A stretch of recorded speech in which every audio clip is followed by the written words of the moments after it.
Alors pourquoi cette tribune? Je l'ai dit, c'est un plaidoyer pro bono.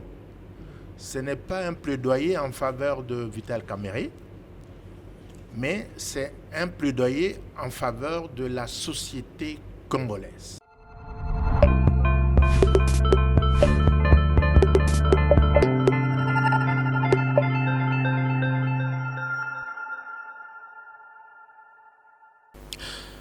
Le magazine Veritas sur la chaîne Okapi One TV d'aujourd'hui reçoit pour vous l'ingénieur civil Jean-Louis Bongungu. Avec lui, nous allons nous entretenir sur son article publié il y a quelques jours intitulé « Plaidoyer pro bono, libérons Vital Kamerhe ». D'entrée des jeux, monsieur l'ingénieur civil, bonjour. Bonjour Patrick. Qu'est-ce qui vous a poussé tout d'abord à publier cet article et pourquoi avoir proposé de demander la liberté provisoire et consort de Vital Kamerhe? Oui, merci d'abord.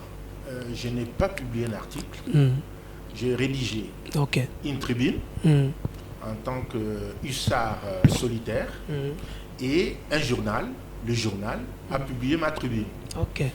Donc le titre « Libérer Kamerhe », vous comprenez que c'est l'expression de la lecture de ma tribune par le journal.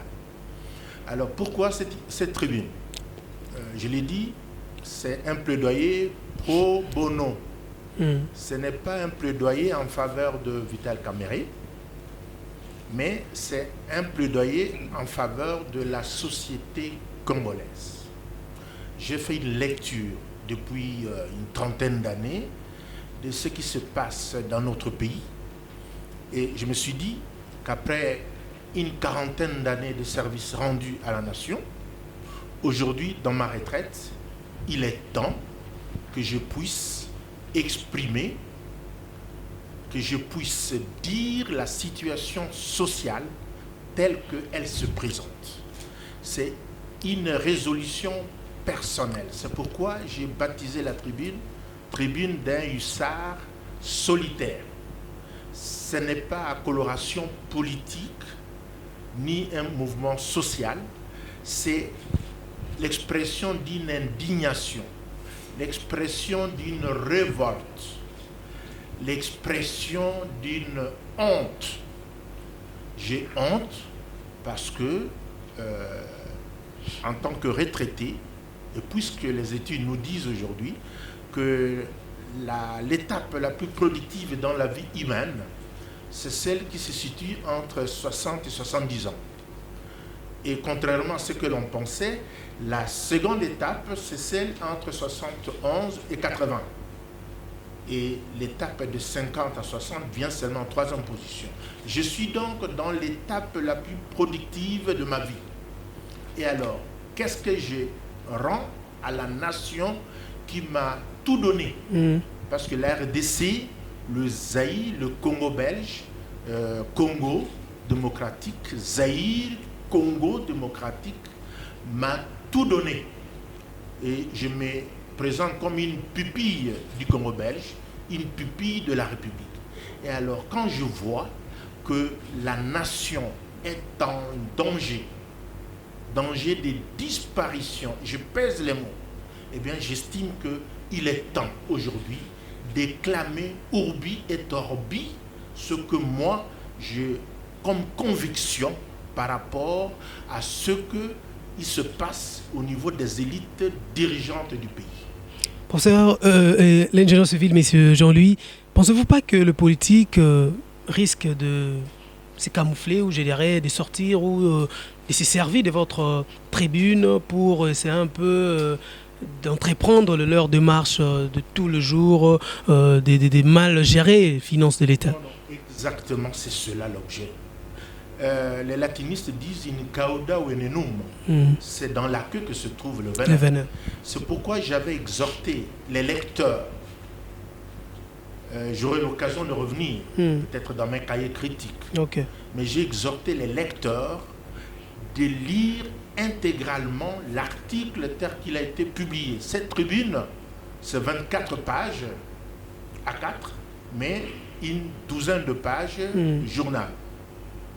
Eh bien, On lit le titre, libérons, j'ai dit bien libérons, parce que je nous adjure. Vous savez, le procès du programme de 100 jours est venu non pas de la classe dirigeante du pouvoir politique. Non, c'est une volonté de la population. C'est en fait la clameur publique qui a poussé l'exécutif national à décider d'enquêter et de faire agir la justice nationale. Et donc, je dis ceci, c'est une très bonne chose, mais ne nous arrêtons pas là. Je souligne qu'il faut libérer provisoirement Vital Kamerhe et consorts. Je souligne, parce qu'avant Kamerhe, il y a eu d'autres prisonniers, des cadres, dirigeants du pays, dont des directeurs généraux, des services publics, des entreprises de l'État, qui ont été arrêtés, en fait, mappés comme disent les magistrats. Mais le procès, il prend aujourd'hui le nom de procès de 100 jours, ou plutôt procès Vital Kamerhe et consort, simplement parce que Vital Kamerhe est l'homme le plus en vue parmi tous ceux qui sont élevés en dignité, qui se retrouvent dans cette affaire. Donc j'ai demandé, je nous adjure à nous tous, peuple congolais, de libérer provisoirement Vital Kamerhe. Non pas pour le laisser continuer, lui et d'autres. D'ailleurs, vous remarquerez que je le traite de prédateur apprenti. Parce que la grande prédation qui a ruiné ce pays, aujourd'hui, âgé de 60 ans d'indépendance, eh bien la grande prédation est souterraine. Elle échappe au bling-bling que nous observons aujourd'hui. Et dans mon article, j'ai dit, libérons. Dans l'article qui a été, la tribune qui a été publiée, je nous adjure de libérer provisoirement Vital Kamerhe pour pouvoir organiser un procès général des 60 ans. Et vous remarquerez que je parle du Covid. OK? Donc, l'endémie de la corruption qui nous étreint depuis 60 ans.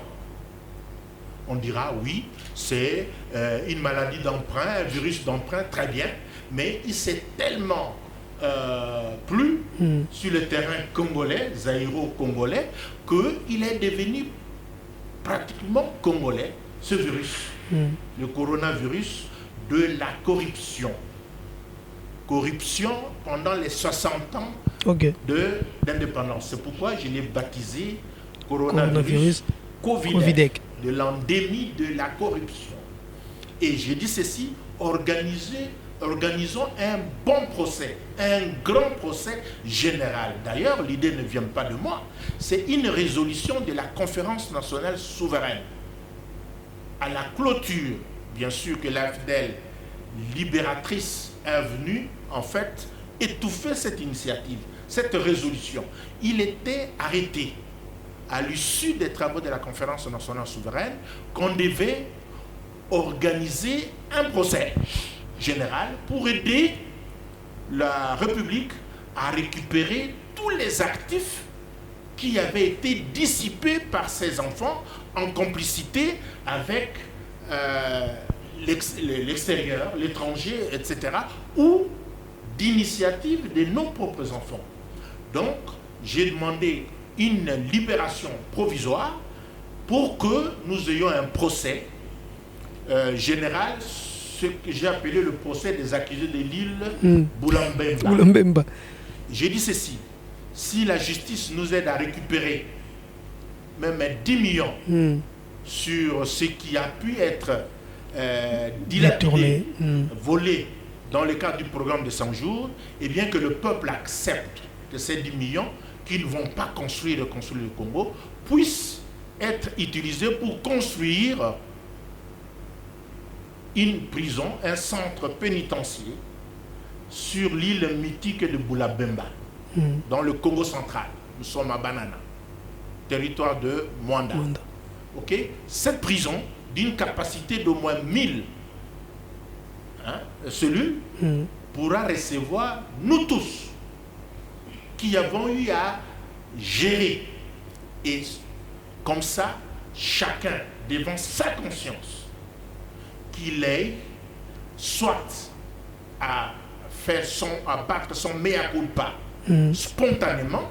C'est pour cela que j'ai suggéré dans l'article qu'on recourt encore à la force du cardinal Mosengo, qui avait présidé la conférence nationale souveraine, et qu'on recourt par exemple à la force, à la sagesse de Monseigneur Marie Bodo. Okay? De sorte que ceux qui ont conscience qu'il est temps de se repentir, eh bien, que spontanément, ils prennent l'engagement, en présence des confesseurs que j'ai cités, et j'imagine qu'ils accepteraient bien volontiers, retirer dans l'antre de la prison ultramoderne de Boulabemba, eh bien, que chacun prenne l'engagement de restituer spontanément à la nation ce qu'il avait retiré, dans des proportions à fixer, suivant la nature de la prédation ou des détournements. Mais ça pourrait aller de 50% à 3/4. Mais que ceux qui n'auront pas décidé de faire acte de pénitence ainsi, pour faciliter la réconciliation nationale, c'est-à-dire la réconciliation entre les élites dirigeantes et les masses paupérisées, eh bien, ceux-là, la justice, parce qu'on va par ailleurs ouvrir de boîtes d'informations en suggestion dans lesquelles il sera donné à tout le monde qui aurait une information de dénoncer pour dire X, M. Bongungu, avait, pendant qu'il était délégué général adjoint de la Régie des Eaux, pendant 10 ans, je fus l'adjoint de M. Tchongo, PDG, sous le régime Mobutu, eh bien, voici ce que M. Bongungu avait subtilisé, dissipé dans l'actif de la nation de la Régie des Eaux. Dans ce cas-là, la justice se chargerait de moi. Mais si ma conscience me convainc qu'il faut sauver la nation, parce qu'il faut vraiment sauver la nation, et le temps de la crise Covid-19, à mon avis, c'est le kairos pour la République démocratique du Congo. C'est le temps favorable, parce que personne ne viendra à notre secours. Chaque nation aujourd'hui est préoccupée à savoir qu'est-ce qu'il adviendrait après cette crise. Et il est fini le temps de la commisération. Donc, mon article, c'est pour dire, libérons provisoirement M.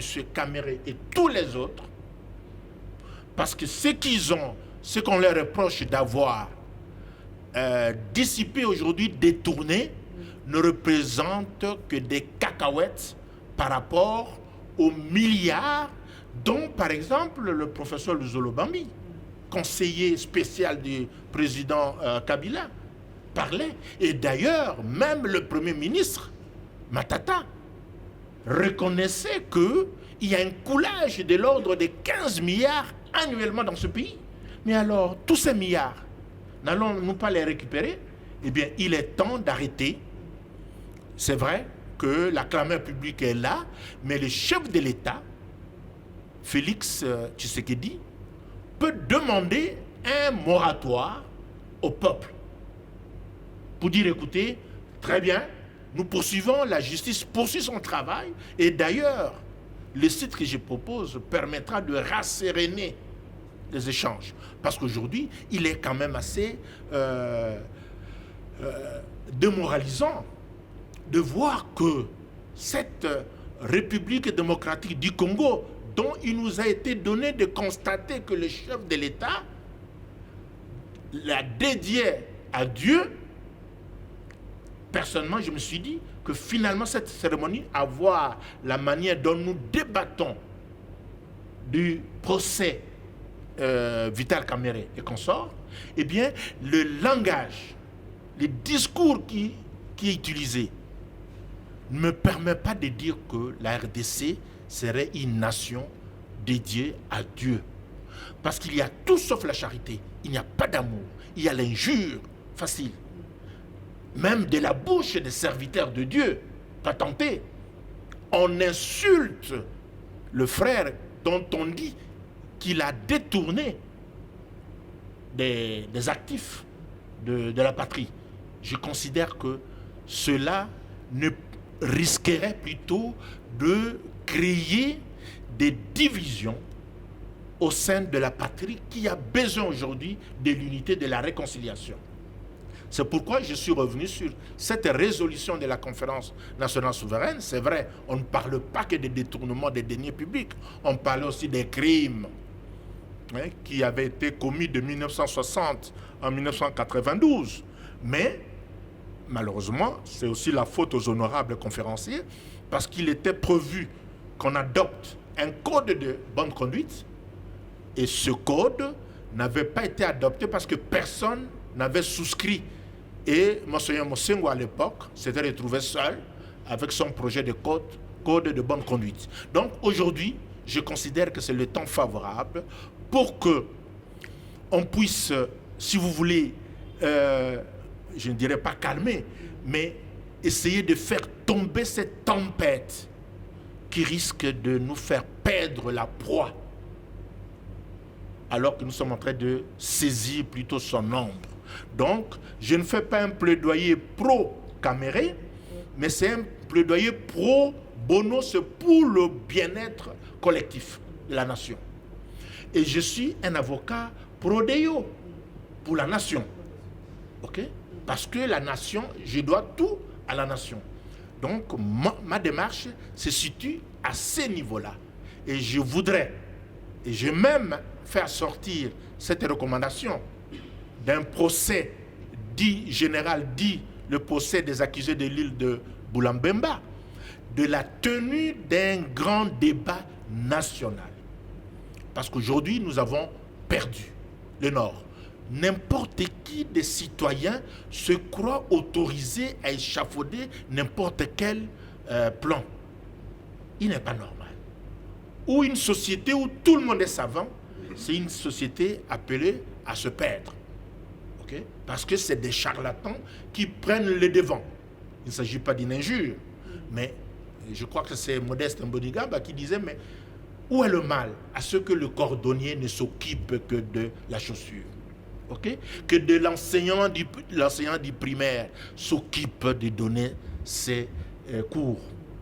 Que l'ingénieur civil Bongungu n'arrache pas les titres de professeur d'université qui n'aurait pas eu suivant les normes en la matière. Donc voilà le sens de ma démarche. Et je me mets à votre disposition pour expliciter et justifier pourquoi je suis déchaîné par l'indignation, par la rage, par la colère, parce que je considère que la patrie, notre patrie, la RDC est en danger de disparition. Je pèse mes mots. Et je considère que, comme dans un dilemme de prisonniers, et les élites dirigeantes, aujourd'hui arrogantes, méprisantes, okay, vis-à-vis des masses, et le peuple, nous avons intérêt à former cette réconciliation, à construire cette réconciliation, mais une réconciliation dans la vérité, dans la justice. Ça signifie que c'est lui qui a détourné, eh bien, qu'il batte son mea culpa, mais surtout qu'il prenne soin de restituer ce qu'il avait volé, si je peux me permettre cette expression. Est-ce normal que l'État congolais soit incapable de construire des routes, de construire des immeubles, de construire des domaines, pendant que nous, citoyens, qui avons eu à gérer les deniers publics, nous sommes en mesure de créer des fondations personnelles qui viennent faire des donations aux populations. Que nous puissions construire des domaines, même des universités. Mais c'est avec quoi? C'est avec l'argent du trésor qui est sorti par des voies ok, non autorisés. Est-ce normal qu'une entreprise, un minier ou toute autre grande entreprise qui est redevable vis-à-vis du Trésor, que cette entreprise puisse me faire à moi, ministre, des donations qui me permettent de construire mes domaines à moi, sans que je me réalise que cette entreprise s'est acquittée de ses obligations fiscales.